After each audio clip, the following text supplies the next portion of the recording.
so I could start paying these nerds over here or something. They've been working for free for 21 episodes so 22. far. All right, well, that was shitty of you. There's one in the can. Yeah. One in the can. Awesome. You should write on my show. I'm serious, really. Yeah. See you fuckers later. No, we're a package deal. We're a package deal. Matt, don't shit on us until you sign something. Trust me. Okay. Too late. Fuck it. You're fired. I still got a job here, right, Chris? Not so much. I could never stay mad at that cherubic face. Wow, this is like a play. I tried to grab his teeth. He can't. It's too hard. Oh, there it is. That was for us. Let's move on. No, I want to see you guys wiggle out of this one. His knees are knocking, his knees are knocking. Your join or die tattoo. Did you get that after you gained citizenship? Yeah, I wanted to have something on me which was as painful as the exam.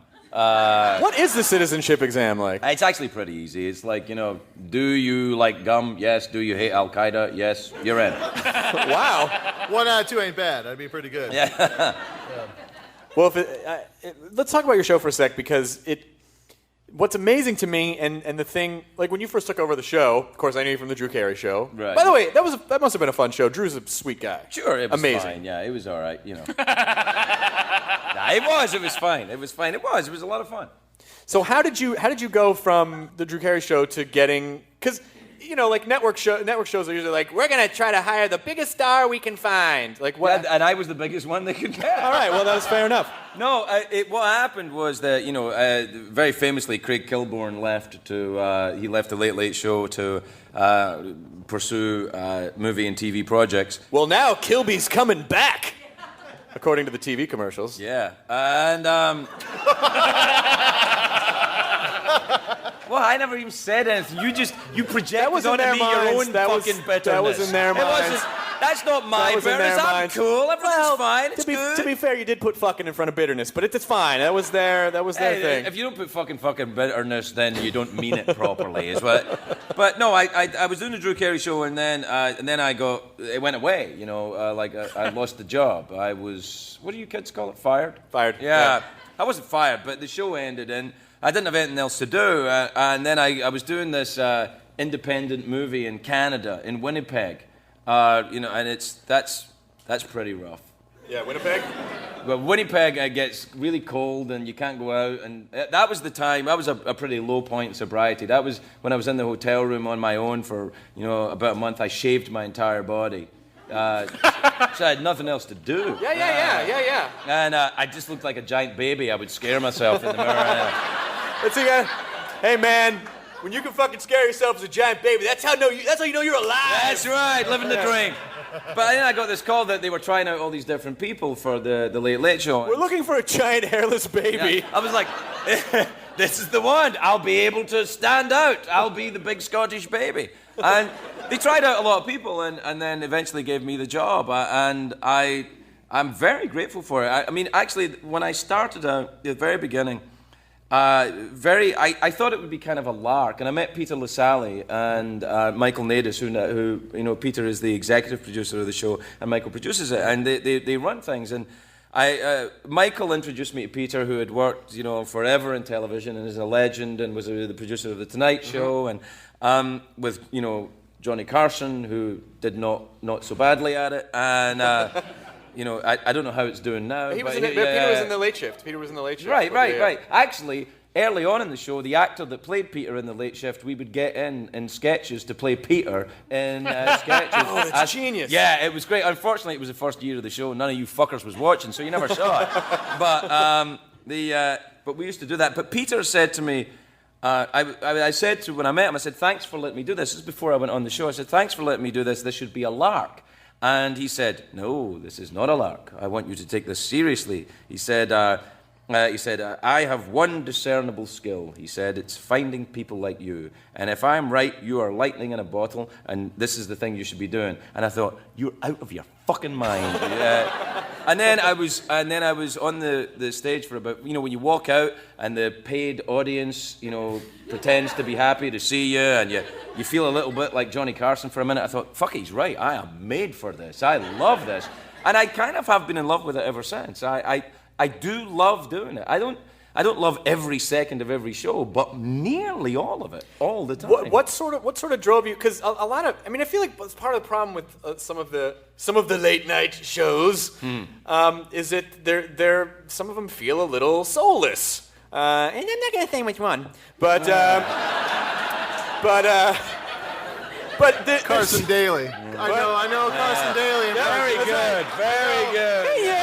I got a gold ear when it comes to everybody, welcome to TRL. It's the TRL. Spot on. Don't quit life. Spot on. Very good. It's getting hot in here to take off all your clothes.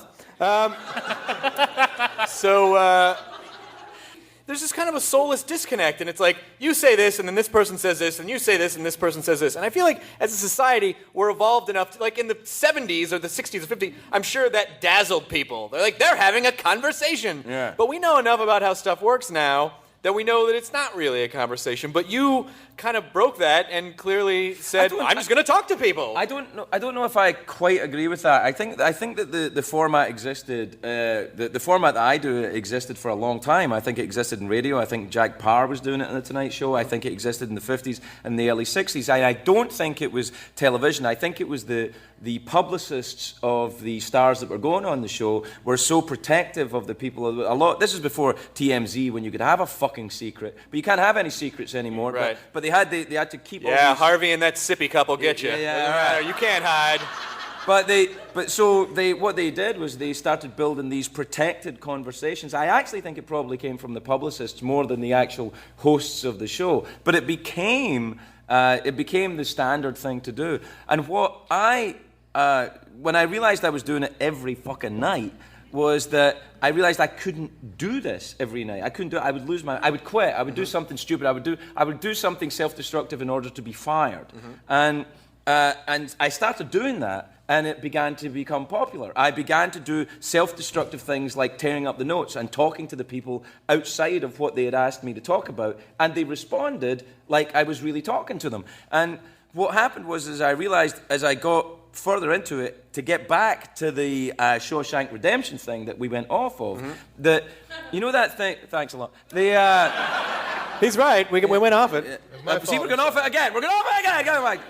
So, that at the end of the movie, when the parole board, every time they go to Morgan Freeman, he has to give some reason as to why he should be paroled, and he always gives. Do you think you're rehabilitated? Right, exactly, and he makes up some stuff. And then the last That's one, a he bullshit said, world. Yeah, and then he just says, "Fuck you, I don't care." He says to the parole board, "Fuck you, let me go, don't let me go. I don't fucking care. Fuck you." But then, when he finally stops trying, it works. And really, I think for me in the show, that's what it became about. It's like I stopped trying to do it their way, I stopped trying to do it their way, which began a certain run of freedom, which is difficult to hold on to, because people get, and I'm not talking about just the executives or the guests or the publicists or anyone else, but even viewers of the show, loyal viewers of the show, they want things to stay the same, and I can't do that. And they get a little cross at me sometimes. They get angry at me, like, why can't you have the soundboard machine or the puppets or the thing? And I go, because I fucking moved on.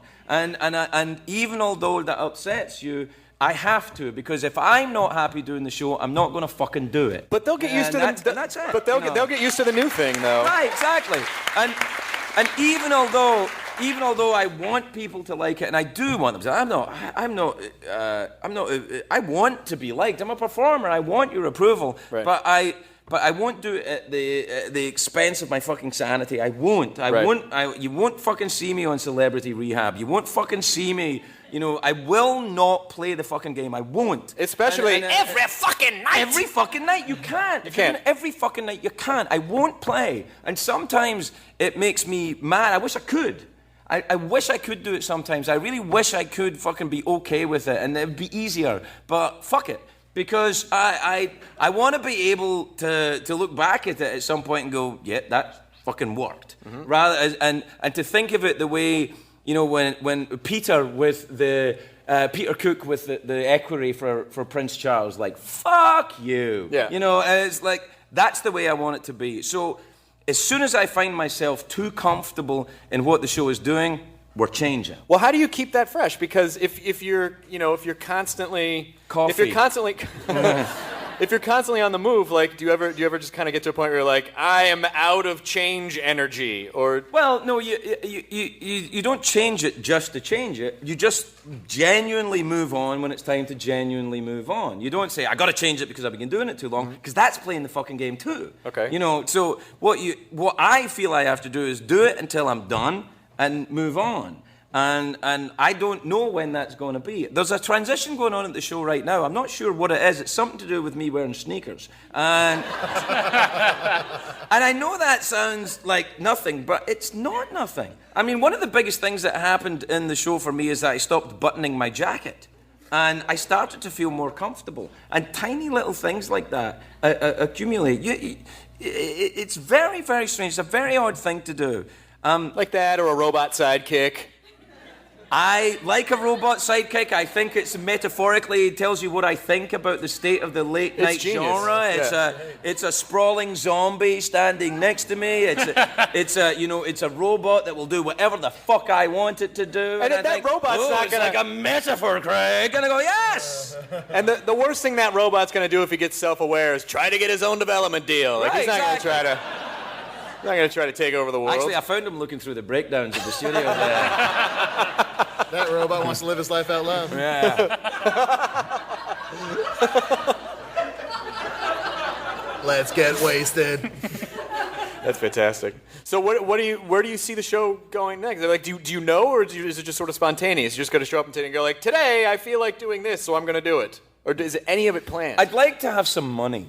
No, I don't mean money for me, although that would be nice. But I mean, I'd like to have some money to... There's been a lot of stuff I'd love to have done in the show, and we just can't afford it.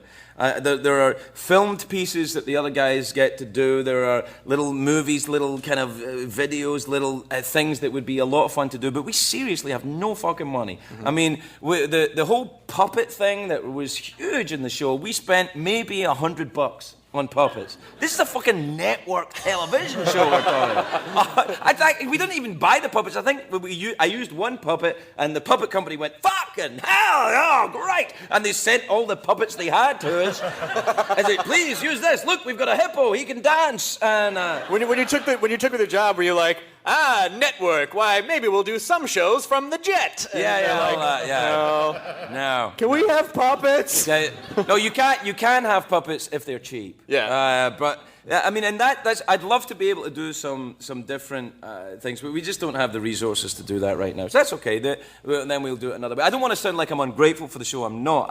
I love it, and I love the fact that I have. It just sounds like you care about your work, which is good. I do. I want it to be entertaining. I want it to be good, and I want to be proud of it. That's that. And other than that, I'm very easy to get along with. And so obviously, now you're doing stand-up dates, and what did that? Just as someone who hasn't gotten to the place yet where like, I'm going to do a 3,500 seat theater, and I'm sure there'll be more than 50 people there. So what did that transition feel like? Did it kind of happen all at once, or was it like 500 people, and then 1,000 people, and then 1,800? Yes, I mean, and actually less than 500. When I started going back to doing stand-up, and I hadn't done it all the time I was on the Drew Carey show, that I started out at Tommy T's Steakhouse and Comedy Club in Pleasanton, California.